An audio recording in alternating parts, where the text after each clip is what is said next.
So hello everyone once again. ठीक है. So we were doing chapter number 3 and we've almost completed chapter number 3 with all the topics. ठीक है, which are going to come in exam. ठीक है. So today in this lecture, ठीक है, we are going to discuss about the textual question answers. ठीक है, जो भी textual questions हैं हम यहाँ पे उनका डिस्कशन करेंगे.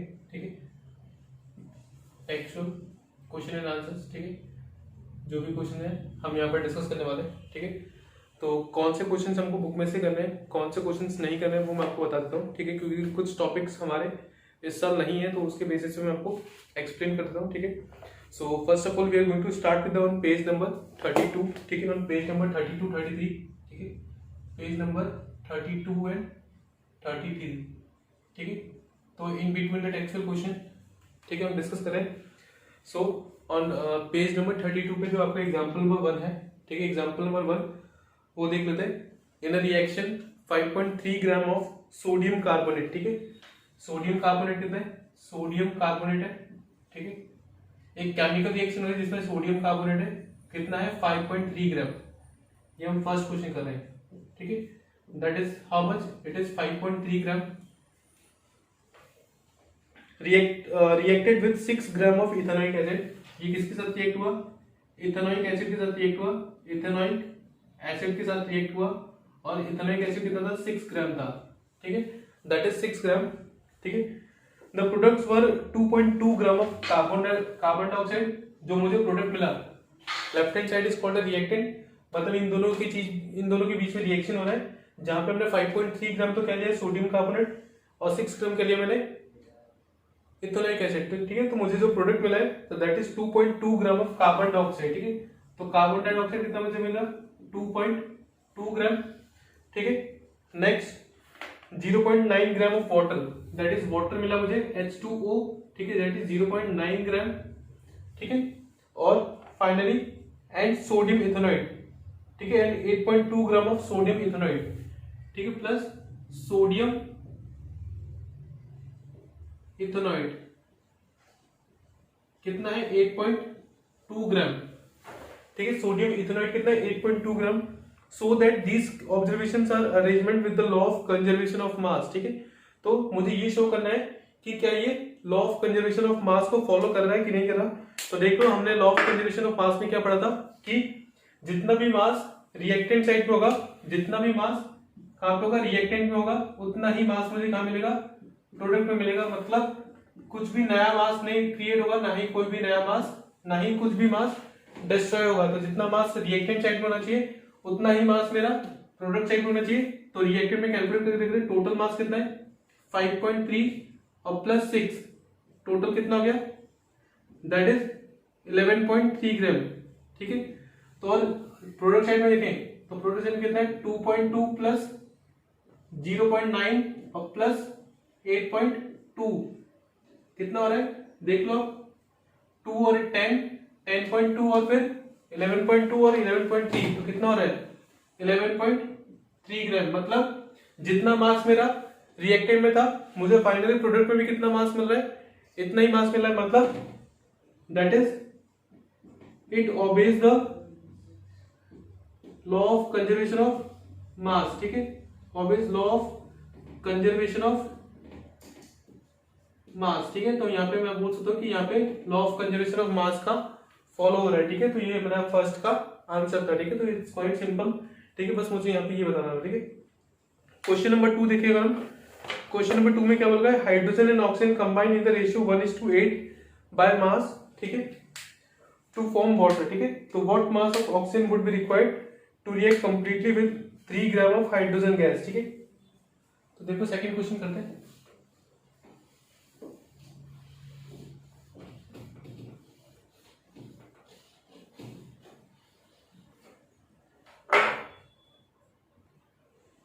ठीक है, सेकंड क्वेश्चन देखो क्या बोल रहे हैं, hydrogen and oxygen combine in the ratio कितना, इन द रेशियो 1:8. मैंने आपको ये पहले बताया था H2O. ठीक है, आपको पता है कि हाइड्रोजन का एटॉमिक मास कितना होता है 1. ठीक है, तो यहाँ पे अगर मैं हाइड्रोजन का लिखूं तो ये रहा हाइड्रोजन और ये रहा ऑक्सीजन. हाइड्रोजन का एटॉमिक मास होता है 1. ठीक है, दैट इज 1U. ठीक है, और ऑक्सीजन कितना होता है, इट इज 16U. ठीक है, तो 2 हाइड्रोजन है, इसलिए मैंने 2 को 1 से मल्टीप्लाई किया तो कितना गया 2 आ गया. और यहाँ पे ऑक्सीजन कितना है, एक ऑक्सीजन है, तो यहाँ पे क्या लिखूंगा, इट इज 16, ठीक है। तो यहाँ पे कितना है 16।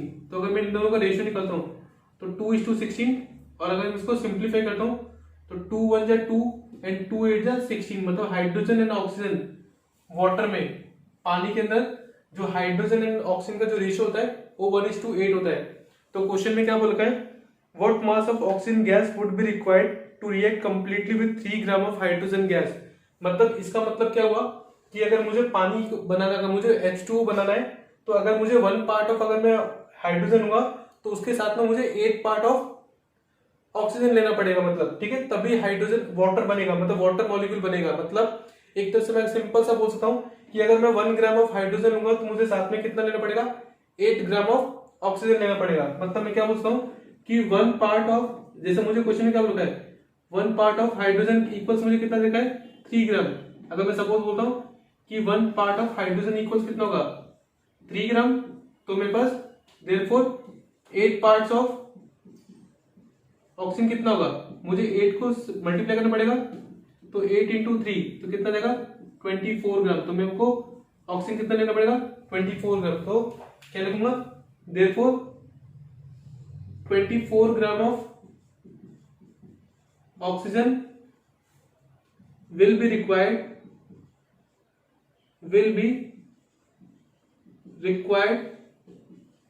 to react with 3 gram of hydrogen to form water molecule, ठीक है। ये मेरा फाइनल आंसर होगा, ठीक है। क्यों, क्योंकि अगर मैं 1 ग्राम लेता हूं तो उसके साथ मुझे 8 ग्राम ऑफ ऑक्सीजन लेना पड़ेगा, तो वैसे ही अगर मैं 3 ग्राम हाइड्रोजन लेता हूं तो मुझे उसके साथ उतना ही, मतलब उसका 3 टाइम्स भी मुझे, अगर मैंने इसका 3 टाइम्स कर दिया, देखो 1 ग्राम, मतलब अगर 1 ग्राम, मतलब ऐसा मतलब कि 1 gram of hydrogen is equal to 8 gram of oxygen. तो अगर मैं इसको 3 से मल्टीप्लाई करूंगा तो मुझे यहाँ पे क्या करना पड़ेगा, 3 से मल्टीप्लाई। तो अगर मैं 3 ग्राम लेता हूं तो यहाँ पे मुझे कितना लेना पड़ेगा, 24 ग्राम लेना पड़ेगा, ठीक है। सिंपल सा कंसेप्ट, रेशियो वाला कंसेप्ट है कि अगर यहाँ पे 1:8 का रेशियो है, तो अगर मैं यहाँ पे अगर इसको 3 से मल्टीप्लाई कर रहा हूँ तो मुझे यहाँ पे भी इसको 3 से मल्टीप्लाई करना पड़ेगा, ठीक है। तो ये मेरा सेकंड का आंसर था, ठीक है।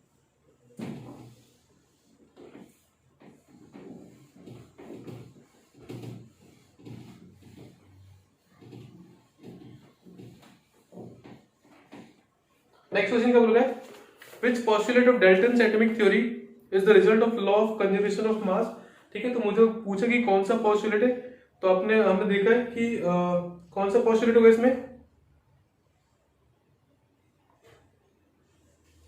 देखो अपना डाल्टन्स का सेकंड पॉस्टुलेट, ठीक है। तो आपका आंसर नंबर 3 का आंसर क्या है, आंसर नंबर 3 क्या है, डाल्टन्स सेकंड पॉस्टुलेट, ठीक है। डाल्टन्स सेकंड पॉस्टुलेट, आपका आंसर क्या है, डाल्टन्स का सेकंड पॉस्टुलेट। डाल्टन्स का सेकंड पॉस्टुलेट क्या है, atoms are individual particles which can neither be created nor can be destroyed, ठीक है। Which can neither be created और nor can be destroyed in a chemical reaction, मतलब in a chemical reaction whatever be the mass is present in reactants will be equal to the mass present in the product, ठीक है। तो मतलब वही हमारा Dalton's का second postulate है, जो सेकंड का क्वेश्चन नंबर 3 का आंसर है। और नेक्स्ट क्या है, which postulates of Dalton's atomic theory can explain the law of definite proportion, ठीक है। तो हमारा कौन सा पॉस्टुलेट होगा,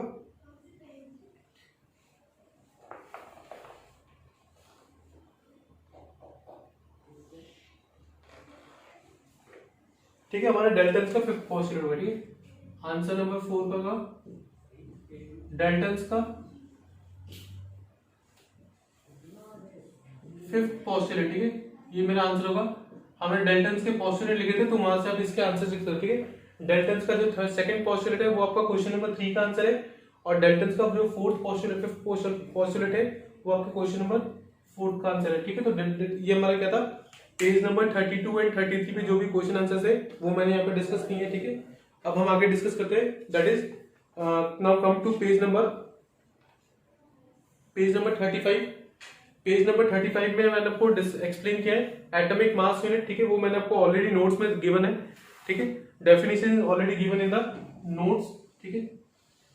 एटॉमिक मास यूनिट क्या होता है, atomic mass unit is equal to the mass of 1/12 of the carbon atom, ठीक है। एक कार्बन एटम का अगर मैं उसका 12 इक्वल पार्ट्स कर दूं तो जो उसका एक पार्ट होगा that is equal to the 1 AMU, ठीक है, जिसमें मैंने आपको बताया था कि it is equal to the 1.67 into 10⁻⁻27 kilogram, ठीक है, तो वो मैंने आपको बता रखा था, ठीक है। Why is it not possible to see an atom with the neck type, ठीक है, मैंने आपको ऑलरेडी एक्सप्लेन किया कि atoms are very small particles that it is can not be seen by naked eyes, ठीक है। तो ये तो सिंपल सा क्वेश्चन था, ठीक है। Now come to page number 39। Page number 39 में ब्लू क्वेश्चंस, ठीक है। पेज नंबर 39 की बात करते हैं। देखो पेज नंबर 39 में क्या होगा, write down the formula of sodium oxide, ठीक है। मुझे क्वेश्चन नंबर 1 की बात करूं मैं, तो मुझे सोडियम ऑक्साइड का फॉर्मूला लिखना है, सोडियम ऑक्साइड। तो सोडियम क्या होता है Na, ठीक है, और चार्ज कितना है, +1 चार्ज होता है, तो यहाँ पे लिखा मैंने 1। ऑक्साइड मतलब O2, सोडियम मतलब Na+ बनाता है, ठीक है, और ऑक्साइड मतलब O2-, तो ऑक्साइड मतलब ऑक्सीजन से बनता है और चार्ज कितना -2, तो 2 लिखा मैंने, क्रॉस मल्टीप्लाई कर दो तो क्या बन जाएगा Na2O, ठीक है, मेरा फॉर्मूला क्या हो गया Na2O। नेक्स्ट क्या है, एल्यूमिनियम क्लोराइड। नेक्स्ट क्या है मेरे पास, एल्यूमिनियम क्लोराइड। तो एल्यूमिनियम और यहाँ पे लिखा मैंने क्लोराइड। तो पहले तो आपको आयन से आना चाहिए, एल्यूमिनियम आयन क्या बनाता है, Al3+ बनाता है, और क्लोराइड मतलब Cl-, तो Cl-, तो माइनस मतलब -1, ठीक है, Cl- मतलब -1, ठीक है। तो एल्यूमिनियम Al चार्ज कहता है 3+, तो 3 लिखा मैंने Al के नीचे। क्लोरीन पे चार्ज कहता है माइनस चार्ज आता है, और माइनस मतलब 1, तो Cl, और यहाँ पे लिखा मैंने 1, तो इसको इससे मल्टीप्लाई करो, इसको इधर पे, तो क्या बन जाएगा, Al को 1 से मल्टीप्लाई तो Al और फिर Cl3, तो मेरे पास फॉर्मूला बन जाएगा AlCl3। नेक्स्ट क्या है, सोडियम सल्फाइड। सोडियम सल्फाइड, ठीक है। सोडियम सल्फाइड कैसे निकालेंगे, सोडियम मतलब सोडियम मैंने आपको बताया Na+, ठीक है, ये आपका सोडियम होता है, और सल्फाइड मतलब दैट इज H2-, ठीक है। तो Na+1 चार्ज है, तो वहां पे लिखा 1। सल्फाइड मतलब सल्फर, और यहाँ पे 2 यहाँ पे लिखा 2, तो इसको इससे मल्टीप्लाई कर दो, इसको इससे, तो मेरा क्या बन जाएगा Na2S, क्या बन जाएगा Na2S, ठीक है, समझ में आ रहा है। नेक्स्ट क्या हमारा मैग्नीशियम हाइड्रोक्साइड, फोर्थ तो लगे मैग्नीशियम हाइड्रोक्साइड। मैग्नीशियम हाइड्रोक्साइड, ठीक है, आपको पता है मैग्नीशियम क्या होता है, Mg2+ बनाता है, ठीक है, और हाइड्रोक्साइड क्या बनता है OH-, ठीक है। तो मैग्नीशियम का Mg और हाइड्रोक्साइड का सिर्फ OH, ठीक है, वैलेंसी कितनी 2, तो यहाँ पे लिखा 2, OH की -1, तो 1 लिखा, इसको इससे मल्टीप्लाई, इसको इससे मल्टीप्लाई, क्या आएगा Mg, ठीक है।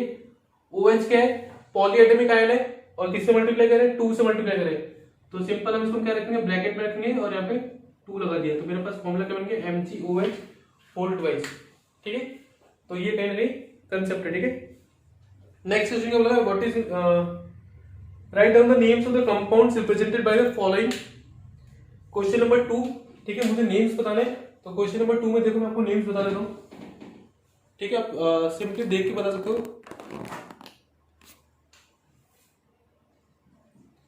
क्वेश्चन नंबर 2 में क्या बोलता है, फर्स्ट है आपका एल्यूमिनियम सल्फेट, ठीक है, एल्यूमिनियम सल्फेट,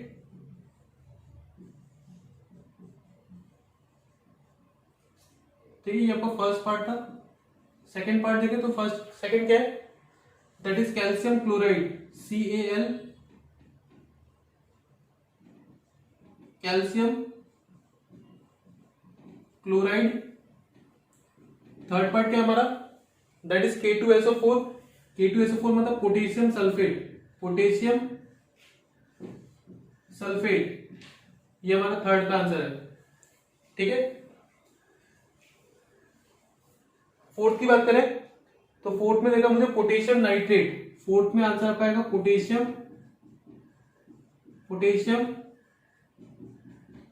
नाइट्रेट, ठीक है। और फिफ्थ का आंसर क्या हमारा, that is calcium carbonate, fifth हमारा क्या है, कैल्शियम कार्बोनेट, ठीक है। तो ये हमारा क्वेश्चन नंबर 2 का आंसर था, और पेज नंबर 39 में question number 2। Question number 3, what is mean by the term chemical formula, ठीक है, वो आपको ऑलरेडी बुक में दे रखा है, तो वहां से आप लिख सकते हो, सिंपल से एक लाइन का स्टेटमेंट है। How many atoms are present in the H2S molecule, मतलब हमसे कहीं ना कहीं एटॉमिसिटी की बात कर रहा है, ठीक है। क्वेश्चन नंबर 4 की बात कर रहा हूं मैं।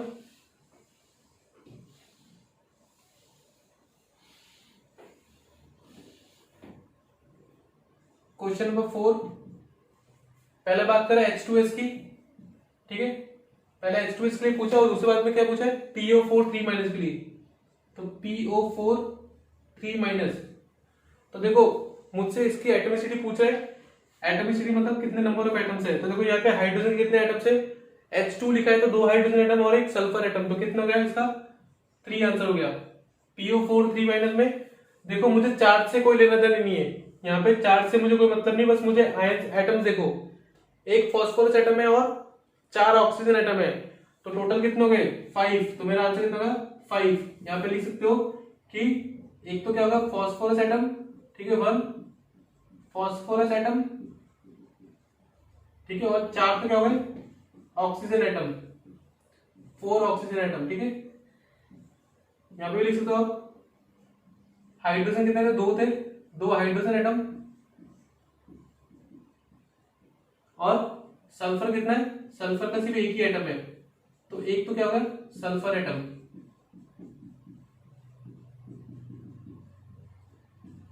ठीक है। तो ये मेरा सिंपल क्वेश्चन नंबर 4 का आंसर था, ठीक है। एग्जांपल नंबर 2.1 हमने डिस्कस किया हुआ है, ठीक है, 2.2 भी हमने डिस्कस किया हुआ है, ठीक है, मॉलिक्यूलर मास निकाला, और हमने क्वेश्चन नंबर 1 और 2, ठीक है, क्वेश्चन नंबर 1 और 2 मैंने जब आपको मॉलिक्यूलर मास एक्सप्लेन किया था, तो मैंने वहां पे आपको क्वेश्चन नंबर 1 एक्सप्लेन किया हुआ था, ठीक है, और क्वेश्चन नंबर 2 देख लेते हैं। क्वेश्चन नंबर 2 में क्या निकला है, ZnO मॉलिक्यूलर मास निकल,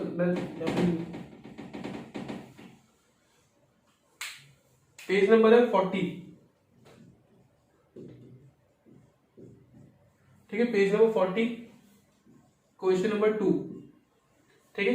उसने मुझे कुछ एटम्स के मास दे रखे, कौन से देखो, Na का कितना होता है, ये याद रखना है, इसको नोट कर लेना, Na का होता है 23U, ठीक है, ये आपको नोट करना है, ध्यान रखना है। उसके बाद पोटेशियम का कितना होता है, पोटेशियम का होता है 39U, पोटेशियम का 39U, ये भी आपको याद रखना है, पोटेशियम का होता है 39U। नेक्स्ट अगर हम देखें तो कार्बन का 12U हमने ऑलरेडी देखा हुआ है, कार्बन का 12U होता है, और ऑक्सीजन का 16 होता है, ठीक है। जिंक का कितना होता है, जिंक का 65U होता है, ठीक है, जिंक का 65, और ऑक्सीजन का हमको ऑलरेडी पता है, ऑक्सीजन कितना है, इट इज 16U। तो मुझे कुछ कंपाउंड्स के मॉलिक्यूलर मास निकालना है, कौन से कंपाउंड के, एक तो मुझे देखा है ZnO का, दूसरा मुझे किसका फाइंड करना है Na2O, और नेक्स्ट कौन सा है K2CO3, दैट इज K2CO3। तो देखो जिंक का कितना होता है, जिंक एक ही जिंक है, तो एक जिंक का होता है 65 प्लस ऑक्सीजन कितना होता है 16, तो इसको प्लस कर लो, कितना होगा 6 और 5 11, ठीक है, 6 और 1 7 और 8, तो 81U, तो ये मेरा आंसर होगा सिंपल। Na2O कितने सोडियम है, 2 सोडियम है, एक सोडियम कितना होता है 23, तो 2 into 23 प्लस एक ऑक्सीजन कितना होता है 16, तो कितना हो गया 46 प्लस 16, तो कितना होगा 6 और 6 12, और ये कितना होगा 62U। नेक्स्ट देखो K2CO3, एक पोटेशियम, यहाँ पे 2 पोटेशियम है, K2 है तो 2 पोटेशियम, एक पोटेशियम कितना था 39, तो 2 into 39 प्लस एक कार्बन मतलब 12, और ऑक्सीजन कितने 3, तो एक ऑक्सीजन का कितना था 16, तो 3 का 16 into 3, तो कितना आ जाएगा 39 into 2 कितना होता है 78 प्लस 12 और प्लस 48, कितना होगा 8 और 2 10 और 8 18 का 8 1 कैरी 4 1 5 और 7 12 और 1 38U। तो ये मेरा फाइनल आंसर, ठीक है। कुछ नहीं, मुझे ये ध्यान रखना है, ये भी आप अपने टेबल में ऐड कर लेना, हमने जो जो पढ़े थे उससे एक्स्ट्रा अलावा ऐड कर लेना, ठीक है, ये सारे ऐड कर लेना, ठीक है, एक जिंक ऐड कर लेना, ठीक है, बाकी कार्बन और ऑक्सीजन तुमको ऑलरेडी पता हुआ है, ठीक है, ये मैंने आपको पहले से बताया। सोडियम, पोटेशियम और जिंक, सोडियम का होता है 23, पोटेशियम का होता है 39 और जिंक का होता है 65। तो यहाँ पे मुझे कहीं ना कहीं मॉलिक्यूलर मास कैलकुलेट करना था, ठीक है। उसके बाद एग्जांपल नंबर 3.1 आपको करना है, ठीक है, एग्जांपल नंबर 3.1 आपके सिलेबस में, 3.2 सिलेबस में है आपके, ठीक है। कौन से नहीं करने आपको नहीं करने, वो कौन से एग्जांपल नंबर 3.3 नहीं करना, ठीक है, एग्जांपल नंबर 3.4 भी नहीं करना, एग्जांपल नंबर 3.5 नहीं करना, ठीक है, नॉट टू डू, ठीक है, वो हमको नहीं करना, ठीक है। एग्जांपल नंबर 3.3, 3.4 एंड 3.5, ठीक है, वो सारे एग्जांपल्स नहीं करना, ठीक है। फिर पेज नंबर 42 पे, पेज नंबर 42 पे जो टेक्सचुअल क्वेश्चन है, ब्लू क्वेश्चंस, ठीक है, वो भी नहीं करना आपको, ठीक है। Now come to exercise. Exercise में भी आपको क्वेश्चन नंबर 7 से लेकर 11 तक, एक्सरसाइज में क्वेश्चन नंबर 7 से लेकर 11 तक ये आपको नहीं करना है, ठीक है, ये आपको, ये सारे क्वेश्चन आपको नहीं करने, ये हमारे कोर्स में नहीं है, ठीक है। आप देख लेना, क्वेश्चन नंबर 7 to 11 हमको नहीं करना है, और यहां से हमको क्वेश्चन नंबर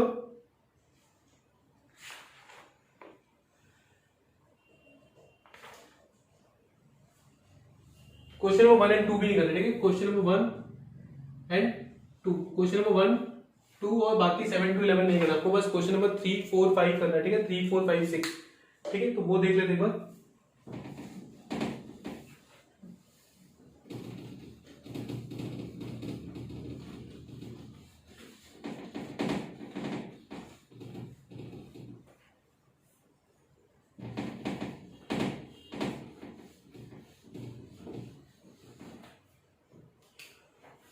ठीक है, exercise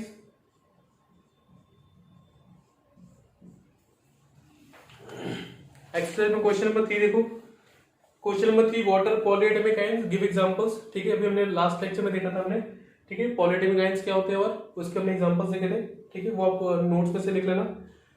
right the chemical formula of the following, magnesium chloride, ठीक है, मैं बता देता हूँ, मैग्नीशियम क्लोराइड मतलब क्वेश्चन नंबर 4 फर्स्ट पार्ट, तो मैग्नीशियम Mg2 बनाता है और क्लोराइड Cl माइनस, ठीक है, तो -1 चार्ज आना है, ठीक है, मल्टीप्लाई कर दो तो क्या बन जाएगा MgCl2, ठीक है।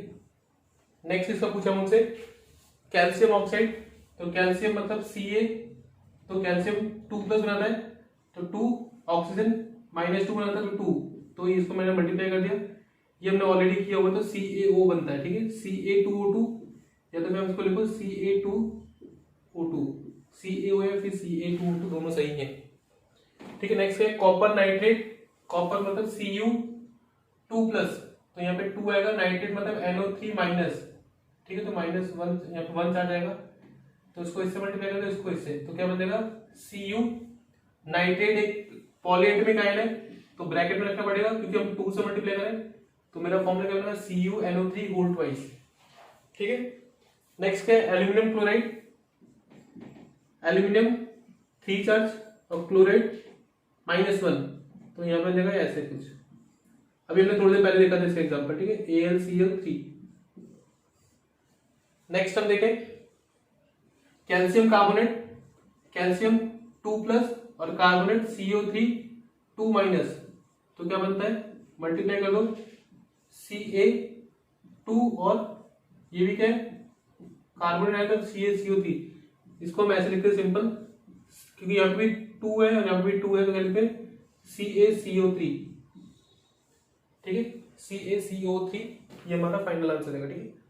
नेक्स्ट क्या पूछा है, calculate, give the names of the elements present in the, ठीक है, क्वेश्चन नंबर 5 में हम देख लेते हैं, क्वेश्चन नंबर 5 में quick line, quick line actually हम कैल्शियम ऑक्साइड को बोलते हैं, this is known as the quick line, ठीक है, इसका ये कॉमर्शियल नेम है quick line, quick line is calcium oxide, calcium oxide को हम क्या बोलते हैं, क्विक लाइन बोलते हैं, दैट इज CaO, ठीक है, ध्यान रखना उसके बाद हाइड्रोजन ब्रोमाइड, हाइड्रोजन ब्रोमाइड मतलब HBr, ठीक है, this is known as hydrogen bromide, ठीक है, यहाँ पे लिख दिया मैंने हाइड्रोजन ब्रोमाइड, ठीक है।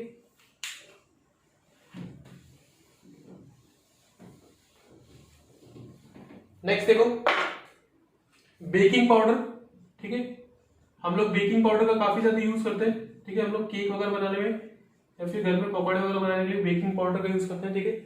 तो बेकिंग पाउडर का फॉर्मूला होता है that is sodium hydrogen carbonate, that is NaHCO3, ठीक है, इसको हम क्या बोलते हैं, सोडियम हाइड्रोजन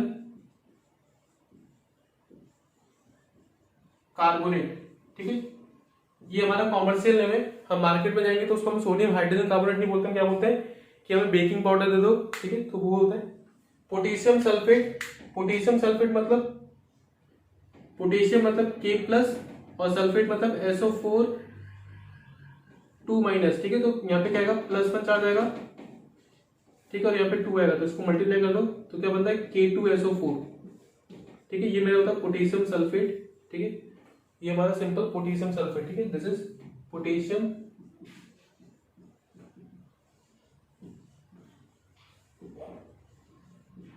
सल्फेट, ठीक है। तो ये हमारा क्वेश्चन नंबर 5 का आंसर था, ठीक है, दिस इज क्वेश्चन नंबर 5। हम क्वेश्चन नंबर 5 के आंसर, ये आपका फर्स्ट पार्ट था, ठीक है, ये आपका सेकंड पार्ट, ये आपका थर्ड पार्ट और ये आपका फोर्थ पार्ट, ठीक है। तो मुझे इसमें करना क्या था, नेम्स बताने बस, तो मैंने आपको नेम्स बताने। क्वेश्चन नंबर 6 में आपको बस क्या करना है, मॉलिक्यूलर मास निकालना है, आपको नेम भी देखा है और उनके फॉर्मूलाज भी देखे हैं, तो आप उसका बस मॉलिक्यूलर मास निकाल सकते हो। क्वेश्चन नंबर 7 से लेके 11 तक नहीं करना, क्योंकि that is based on mole concept and mole concept topic हमारे सिलेबस में से हटा दिया इस साल, ठीक है।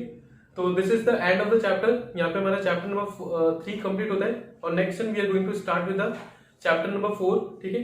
तो कहीं ना कहीं इससे रिलेटेड है, देखो बहुत इंपॉर्टेंट चैप्टर है और ये आगे जाके बहुत ज्यादा हेल्पफुल है, तो डोंट मिस इट, ठीक है। वीडियो पॉज करके आप बार बार देख सकते हो, ठीक है, लेक्चर्स को, और जो भी चीजें हैं अच्छे से समझो, कोई भी डाउट होता है यू कैन आस्क, ठीक है। Thank you for today.